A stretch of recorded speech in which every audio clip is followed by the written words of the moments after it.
এই হলো গিয়ে বাংলাদেশ বর্ডারের পেট্রাপোল এলাকা।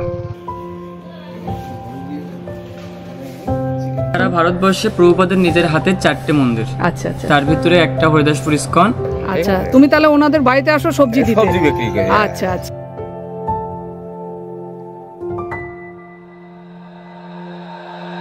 বন্ধুরা, ট্যুরার রাইডার চ্যানেলে আপনাদের সবাইকে স্বাগত। আজকে আমরা বেরিয়ে পড়েছি বনগাঁর দিকে। আজকে একটা বিশেষ কারণে বনগাঁ যেতে হচ্ছে। বনগাঁ ঘুরবো, প্লাস আশেপাশে কয়েকটা সাইট সিন আছে, সেইগুলো করবো। তো বন্ধুরা সাথে থাকুন, দেখতে থাকুন। তো বন্ধুরা, এই মুহূর্তে আমরা আছি অশোকনগরের একটু আগে। এই অশোকনগর এখান থেকে আর 4 কিলোমিটার। ভিডিওটা এখান থেকে শুরু করলাম, একটু রাস্তা ফাঁকা পেলাম।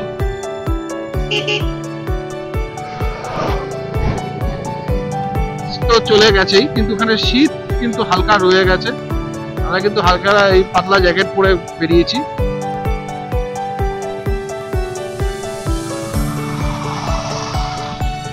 আমরা চলে এসেছি গুমা। এটা হচ্ছে গুমা চৌমাথা।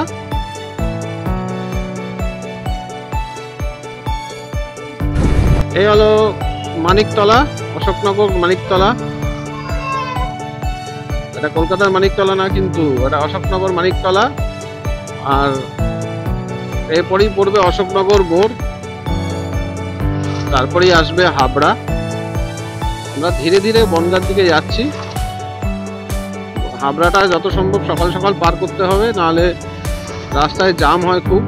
ওখানে হাবড়ার মার্কেটটা খুব বড় মার্কেট।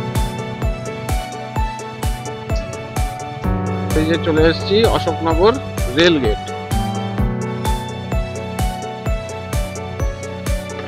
চলে এসেছি।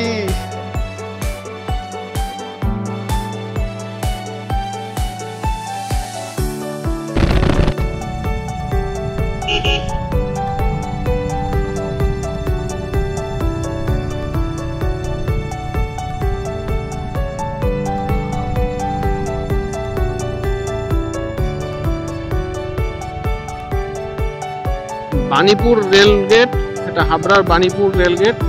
আগেরটা ছিল অশোকনগর, এটা হাবড়া বাণীপুর। একদম অশোকনগর হাবড়া গা লাগোয়া, মানে 1-1.5 কিলোমিটার মাত্র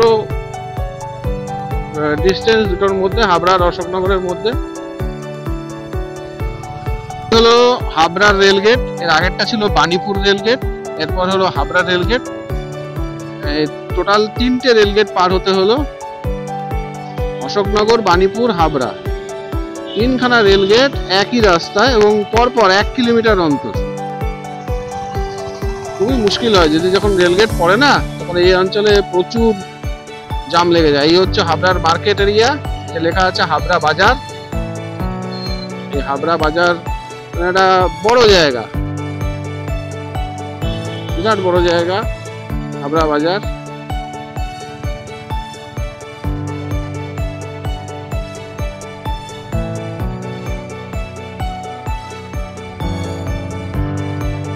এখনো খুব একটা জাম হয়নি, মানে এখনো হালকা আছে। এরপরে আর একটু বেলা হলেই, এখন সবে বাজে এই 8টা বাজতে চলেছে, আর একটু বেলা হলেই 9টার থেকে হয়ে যাবে পুরো জাম। বন্ধুরা, এই হলো চোংদা মোড়, এটা হাবড়ার চোংদা মোড়। এদিক দিয়ে আপনারা চলে যেতে চাইলে বসিরহাট, বাদুড়িয়া, তেঁতুলিয়া, গোবরডাঙ্গা, মছলন্দপুর, এই যে হাকিমপুর, এই দিকগুলো যেতে পারবেন।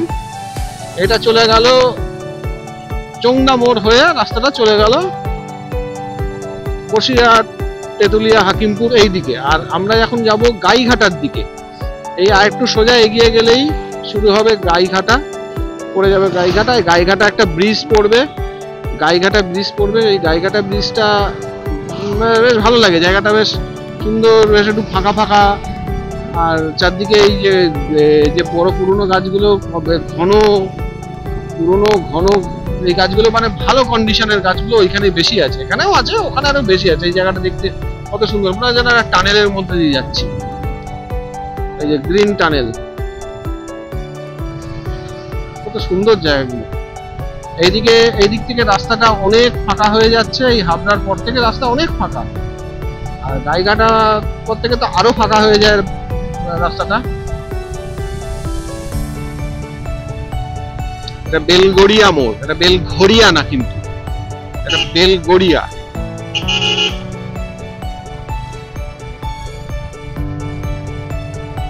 আমরা চলেছি বনগাঁর রাস্তায় NH 35 ধরে।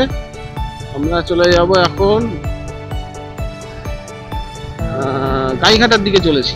সামনে গাইঘাটা ব্রিজ পড়বে, গাইঘাটা বাজার পড়বে।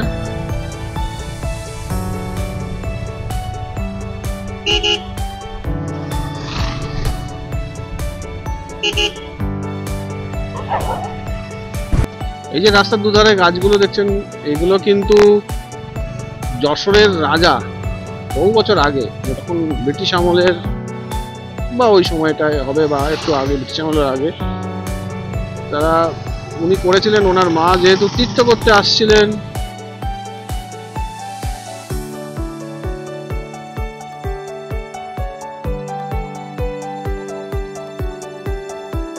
যশোর রাজা সে এই রাস্তা দিয়ে যাতায়াত যেহেতু করবেন ওনার মা, এই জন্য উনি এই এলাকাগুলো যশোরের আন্ডারে ছিল, যশোর রাজার আন্ডারে ছিল, তাই উনি এগুলো গাছগুলো লাগিয়ে দিয়েছিলেন, যাতে এই রাস্তায় ভবিষ্যতে উনি যাবেন, ওনার মা যাবে, মানে মা যাবেন বা তার পরে যারা যারা যাবে তারা যেন এই রাস্তাটা তারা যেতে গিয়ে রাস্তায় ছায়া পায়।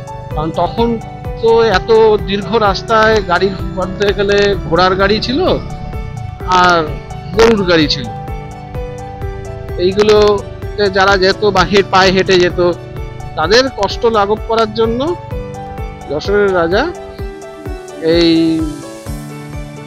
গাছগুলো লাগিয়েছিল। সেই গাছের মানে ফল এখন আমরা ভোগ করে যাচ্ছি।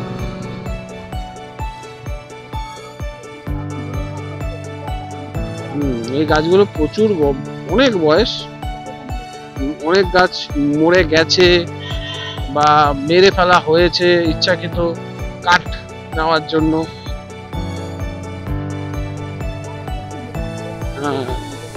এই গাছগুলোকে মানে মেরে ফেলা হয়েছে অনেক গাছ, কারণ এই রাস্তা চওড়া করার একটা পরিকল্পনা ছিল। তারপরে তখন তো গাছগুলো ডাইরেক্ট কাটা যায় না, তার গাছগুলো কি করেছিল না, ওষুধ দিয়ে বিষ দিয়ে মেরে সেগুলোকে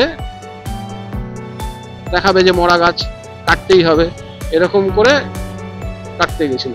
এখানে যাই হোক, লোকাল লোকদের খুব ঝামেলা হওয়ার পর এই পরিকল্পনা বাতিল হয়ে যায়।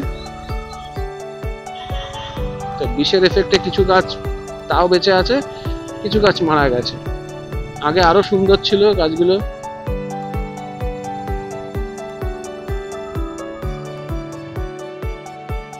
এই জায়গাটায় গাছগুলো এতটাই মানে কাছাকাছি হয়ে গেছে দুপাশের গাছ, যে মনে হচ্ছে দুজনকে গাছগুলো জড়িয়ে রেখেছে। এখন তো শীতের টাইম, এখন তো পাতা ঝরে গেছে, তাই এখন এতটা ফাঁকা ফাঁকা লাগছে অনেকটাই, পাতা অনেক ঝরে গেছে। পরে আবার যখন পাতা হবে তখন আরো সুন্দর লাগবে জায়গাটা। বন্ধুরা, এসে গেছি গাইঘাটায়। এই হলো গাইঘাটা বাজার, এই হলো গাইঘাটার সেই ব্রিজ।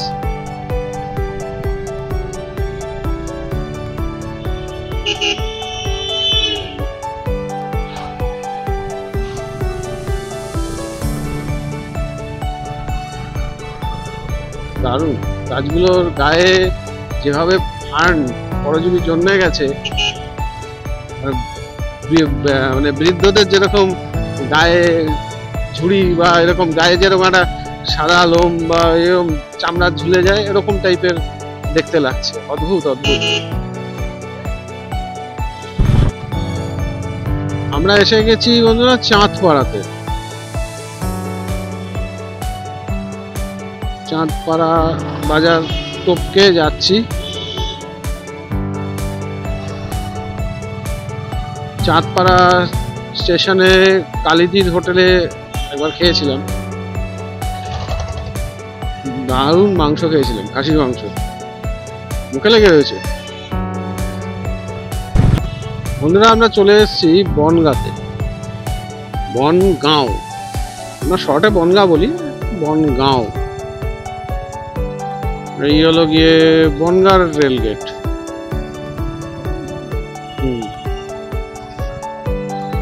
এই বনগাঁ টাউনে ঢুকে পড়লাম।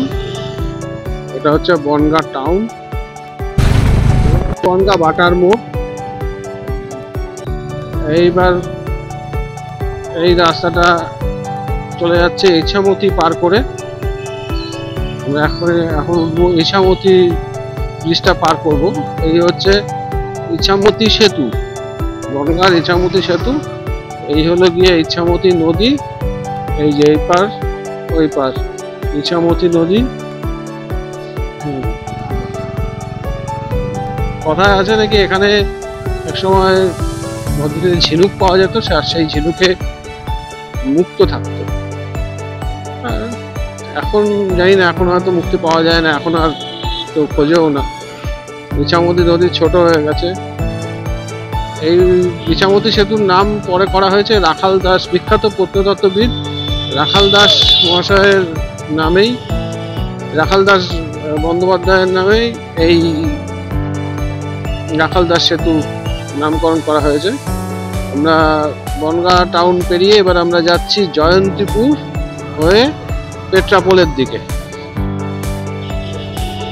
হ্যাঁ, বেড়াতেই যাচ্ছি, ঘুরতে ঘুরতে সোজা কথা।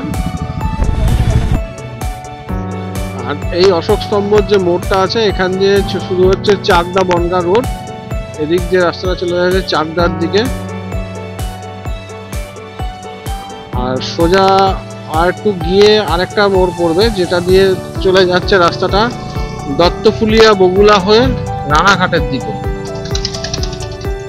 এখান বনগাঁ থেকে দুটো দিকেই যাওয়া যায়, চাকদা হয়ে রানাঘাট বা দত্তফুলিয়া বগুলা হয়ে রানাঘাট। বনগাঁর ছয়ঘড়িয়া সেকেন্ড ব্রিজ। এই হচ্ছে পেট্রাপোলের রাস্তা শুরু হলো, সামনেই পড়বে পেট্রাপোল। এই জায়গাটার নাম হচ্ছে জয়ন্তীপুর।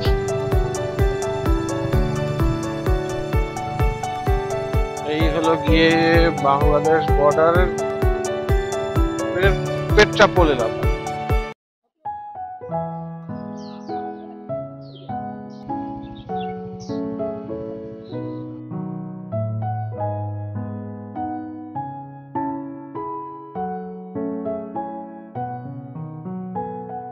এখানে আসলাম, এসে একটু ঘুরলাম, দেখলাম বর্ডারটা দেখে আমরা এখান থেকে বেরিয়ে পড়ছি। আমাদের সঙ্গে থাকুন, দেখতে থাকুন। পেট্রাপোল থেকে আমরা এখন যাচ্ছি হরিদাসপুর।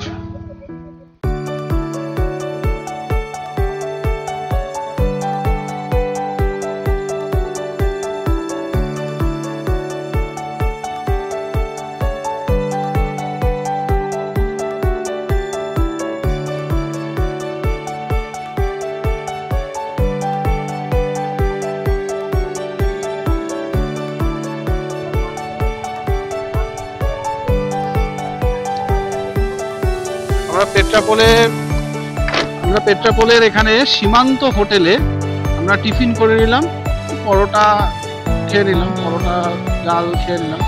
খেয়ে নিয়ে আমরা এবার রওনা দিলাম। এখন আমরা যাচ্ছি হরিদাসপুর। এই যে পথের সাথে, এখানেও পথের সাথে আছে, কিন্তু জঙ্গল হয়ে গেছে, কেউ থাকে না। আমরা এখন বিখ্যাত প্রত্নতত্ত্ববিদ রাখাল দাস বন্দ্যোপাধ্যায়ের বাড়ি দেখতে যাচ্ছি।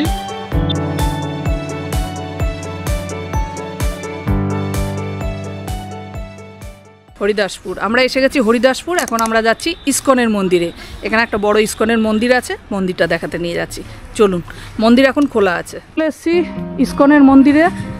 তো এই দিদি এখানে আছে, দিদি মন্দির পরিষ্কার করছে। এটা কটা থেকে কটা অবধি খোলা থাকে দিদি? রোজ খোলা থাকে? এই হচ্ছে ইসকনের মন্দির। ঢুকতেই চৈতন্যদেবের মূর্তি, স্বর্গীয় কৃষ্ণ ভক্ত ভূপেন শেঠ ও কল্যাণী শেঠের স্মৃতির উদ্দেশ্যে এটা গৌরাঙ্গ মহাপ্রভু ও নামাচার্য শ্রীল হরিদাস ঠাকুরের যুগল মূর্তি স্থাপন, মন্দির শেডের নির্মাণ। চলুন ভিতরে যাই।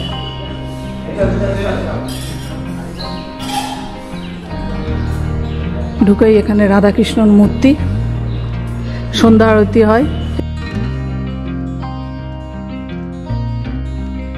ঠাকুরের মূর্তি দেখুন কি সুন্দর। হরে কৃষ্ণ। এখানে নাম কীর্তন হয়, আর ওখানে আছে প্রভুপাদ ওনার মূর্তি। এই হচ্ছে ইস্কনের মন্দির। মন্দিরটা এখন ঘুরে দেখছি, বেশ বড় মন্দির, একদম রাস্তার পাশেই। এখানে একটা কাউন্টার আছে, কাউন্টারে সব বইপত্র এগুলো পাওয়া যাবে। হরে কৃষ্ণা।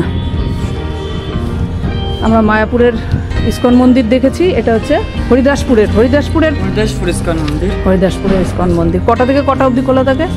এটা মঙ্গলবার তো খোলা হয় 4:30, তারপরে দর্শনার্থী হয় আবার 8টায়, তারপরে 8টা থেকে 12টা নাগাদ খোলা থাকে, 12টা থেকে 1টা থেকে আবার 4টে অবধি বন্ধ থাকে। আচ্ছা, ভোগ পাওয়া যাবে তো এখানে? হ্যাঁ, কটার সময় ভোগ পাওয়া যায়?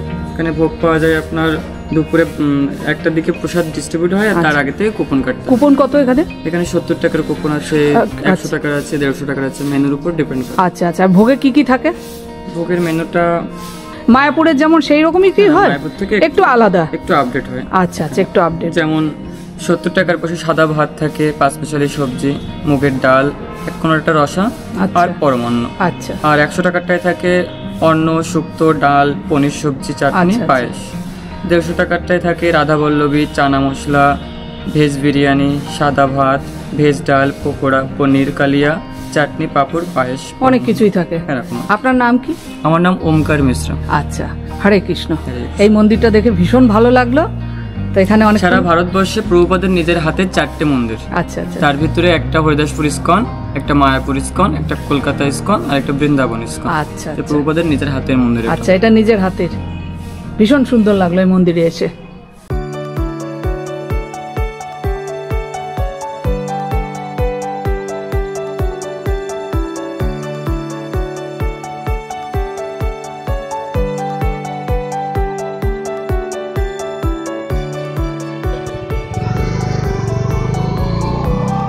তো আমরা দেখলাম হরিদাসপুরের নাওভাঙা নদীর পাড়ে ইস্কন মন্দির।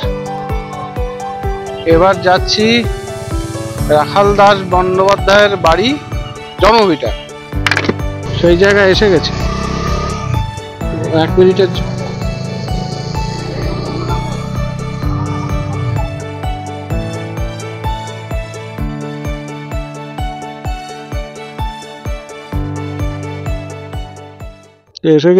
এসে গেছি প্রত্নতাত্ত্বিকবিদ রাখাল দাস বন্দ্যোপাধ্যায়ের বাড়ি। চলুন ভিতরটা দেখিয়ে আনি। সামনেই আছে এই যে দুটো বড় বড় শিব মন্দির।